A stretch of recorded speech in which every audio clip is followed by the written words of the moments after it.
Bonsoir à tous, bonsoir à toutes et merci de prendre le rendez-vous de l'information sur National TV pour le compte de ce vendredi 8 mars 2024. Mesdames et messieurs, bienvenue à vous tous, voici le sommaire. Célébration de la Journée internationale des droits de la femme ce 8 mars 2024 comme celles qui l'ont précédé dans ce journal, mesdames et messieurs. Quel est le rôle de la femme au sein de nos royautés? Dans cette session d'information, mesdames et messieurs, Sa Majesté Tozé Togbono Mikhalado, roi de Togbota, en parlera. Restez avec nous.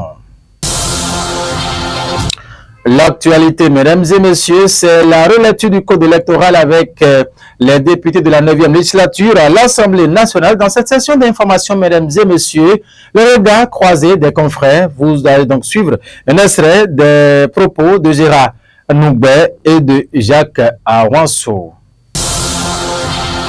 Travaux d'aménagement et de bitumage de la route Guessou Sud, Faubouré, Sinandé, les travaux évoluent et dans cette session d'information, mesdames et messieurs, on fera une incursion dans cette contrée pour constater l'évolution des travaux. À nouveau, bienvenue à ce journal. Comme je vous l'annonçais en titre, mesdames et messieurs, la journée internationale de la femme se célèbre chaque 8 mars et aujourd'hui, mesdames et messieurs, nous avons tendu notre micro à Sa Majesté Togbono Tozé Mikhalado, roi de Togbota, qui parle ici de l'importance de la femme au sein de nos royautés. Suivons ici Sa Majesté, roi de Togbota. Vous savez, Sa Majesté Togbono Tozé Mikhalado, 20e roi de la dynastie royale de Togbota, est d'abord resté dans le ventre d'une mère. Et une telle journée ne peut pas venir et je ne peux pas avoir un message à l'endroit de nos mamans. Donc, je souhaite d'abord d'ores et déjà bonne fête à nos mamans et que nos mamans également sachent que, au loin d'être une fête, ça doit être également une journée de réflexion. La femme doit beaucoup réfléchir sur ce qu'elle est en train de faire et sur ce qu'il lui reste à faire. Aujourd'hui, quand on dit que nous sommes à 52% de la femme au Bénin, mais pourtant elles ne sont pas représentées dans nos instances. Ce n'est pas qu'on leur interdit cela, mais il faut que les femmes même travaillent à occuper de grands postes. Ce sont nos mamans, on peut avoir confiance en elles.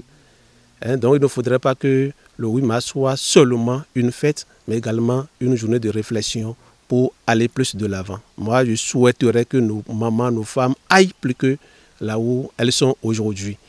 Et elles n'ont qu'à aussi travailler pour que le droit, tout le droit qui leur est réservé dans nos foyers, que cela soit respecté. Et que nous aussi, même si tu es Majesté, tu es président de la République, n'importe qui tu es d'abord resté dans le ventre d'une mère. Il va falloir que nous aussi, nous respections la femme. Il faut ça. Vous, journalistes, cadreurs, tous ceux qui sont ici, moi, je vous demande de porter mon message à travers tout le Bénin et pourquoi pas en Afrique et le monde entier. L'homme doit respecter la femme. Dans l'actualité, c'est la relecture du code électoral par les députés de la 9e législature à l'Assemblée nationale au soir du mardi 5 au mercredi 6 mars 2024. Dans cette édition, mesdames et messieurs, nous vous proposons de suivre ici un extrait des propos des journalistes ici, Gérard Noubet et Jacques Tchekbemi, ici, qui analysaient les faits. Hier, au Bénin, on a observé la prostitution politique. Ce que cet élément apporté ou modifié dans le nouveau code électoral, soit disant qu'un candidat ne pourra plus parrainer un député ne pourra plus parrainer un duo candidat de son choix si ce n'est pas celui de son parti politique. Voilà. C'est bien, c'est normal. Ça va éradiquer la gabegie, le désordre, c'est-à-dire la crasse qu'on observe dans la désignation des candidatures. Laissez-moi aller rapidement dans quelques archives.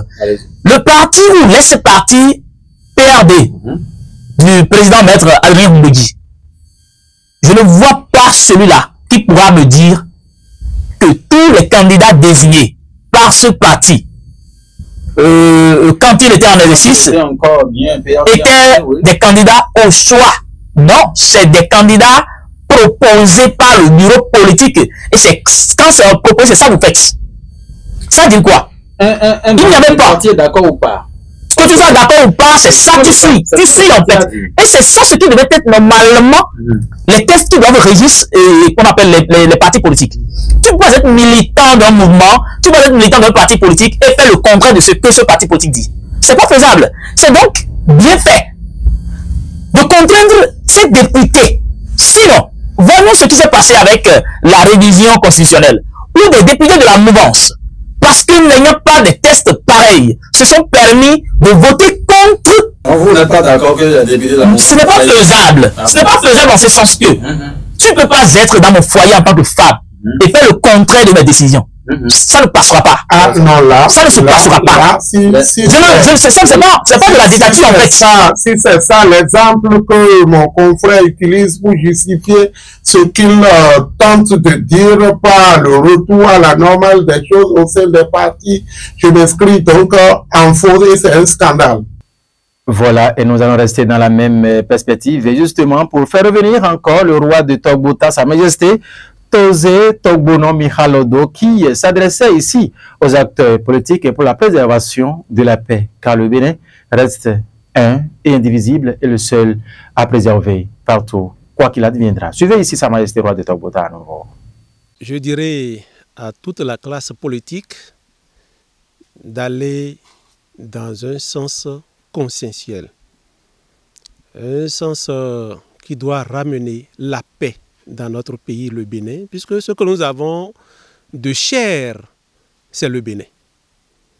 Et moi, par exemple, le Majesté ne peut pas se mettre à courir. Vous voyez. Donc, on parle de la révision, de la commission relecture, code électoral, que tous les Béninois et Béninoises s'asseyent autour de la même table pour voir ce qui va arranger le peuple. Moi, je suis là, je suis un garant de la paix. Et je ne peux que inviter ces politiciens à nous aider à avoir la paix. Que l'intérêt général prime sur l'intérêt personnel. Parlons d'autre chose à présent, mesdames et messieurs. Le dimanche 3 mars 2024, le prophète Fructueux H. Dido-Lanvie, fondateur de l'église de la Nouvelle Najotte Enonan, a procédé à l'inauguration de la paroisse Enonan d'Igolot dans la commune d'Ifani. C'était une cérémonie qui est empreinte de grande solennité avec le tirage au sort de la nouvelle moto Bajaj qui est repartie par le gagnant, ainsi que l'aide apportée aux femmes en situation démunie. Suivez ici ce qui donc a inspiré cette initiative de la part du prophète Enonan, Fructueux Dido-Lanvie. Vous savez, il faut donner la joie pour recevoir la joie. Nous avons adopté la loi du chemin. Lorsque tu sèmes, tu récoltes. Nous avons semé la joie juste pour recevoir aussi la joie. Je suis sûr que certains foyers et certaines familles aujourd'hui vont dormir en joie et vont penser que c'est un rêve parce que d'autres ont obtenu de l'argent. Il y a l'autre qui a pris sa moto neuve Bajaj avec un casque. C'est tout comme si Dieu est venu en chair pour lui remettre, pour faire miracle dans sa vie. Donc c'est ce que nous pouvons dire. Nous avons prouvé l'amour de Christ à tout le monde, la pratique de l'amour de Dieu envers l'humanité. Voilà, et le culte sur l'église Enonan d'Ifani, c'est tous les dimanches ce soir à partir de 17 h. Le rendez-vous de prière avec les fidèles chrétiens de l'autre côté, tous les mardis soirs de 18 h à 20 h. Faites donc massivement le déplacement afin de recevoir votre miracle au sein de l'église de la Nouvelle Najotte Et dans cette session d'information, mesdames et messieurs, d'une longueur de 58 km, l'aménagement et le bitumage de l'axe Guessou Sud-Faubourg-Sinandé s'inscrit dans le cadre de la mise en œuvre du programme d'action du gouvernement pour moderniser le réseau routier national afin de faciliter la libre circulation des personnes et des biens. Cet élément que nous vous invitons à suivre ici, mesdames et messieurs, retrace justement le niveau d'évolution de ces routes avec l'appréciation des populations qui bientôt vont se faire un ouf de soulagement. Suivons ensemble. Ici à Guessou Sud, une cérémonie se prépare. Les hommes sont dehors. Les femmes de la concession s'affairent autour des grosses marmites qui fument sur les foyers. À quelques mètres d'elles, la nouvelle voie bitumée s'élance vers Faubourg pour atteindre Sinandé. 58 km à construire par l'entreprise Adeoti. Guessou Sud, Faubourg et Sinandé en 36 mois. Les travaux ont avancé rapidement. Faut laisser. On souffrait tellement, mais actuellement on remercie Dieu et notre gouvernement. La voie est bonne. Là on a des difficultés, là c'est pas trop. Actuellement on est content. Sur la route, des ouvrages de franchissement sont en cours de réalisation. Le pont du PK18 pour lequel nous sommes en train de construire les appuis à ce moment. Mais le second pont, qui est un pont long de 80 mètres, avec 4 travées de 20 mètres chacune. On a fait déjà la pose des poutres et le tablier est en train d'être mis en place progressivement. À l'heure là, nous tournons autour de 65% pour le taux d'avancement. La route est constituée d'une chaussée bidirectionnelle de 2 voies de 3,60 mètres chacune, bordée de 2 accotements de 1,50 m de large chacun, ce qui fait une largeur totale de 10,20 mètres. Nous avons prévu dans les agglomérations un système d'assainissement pour permettre d'évacuer les eaux de la chaussée et assainir un peu le cadre de vie des populations selon l'envergure des agglomérations. Nous sommes déjà 90% pour le terrassement, pratiquement achevé. Les travaux de chaussée suivent et sont pratiquement à 80%. La traversée de Sinandé sera réalisée en 2 fois 2 voies. C'est vraiment la route à bitumée. Ça fait partie des rêves des populations de la commune de Sinandé. On a fait des poses de première pierre par rapport à cette route-là. Mais au finish, c'était des fausses promesses.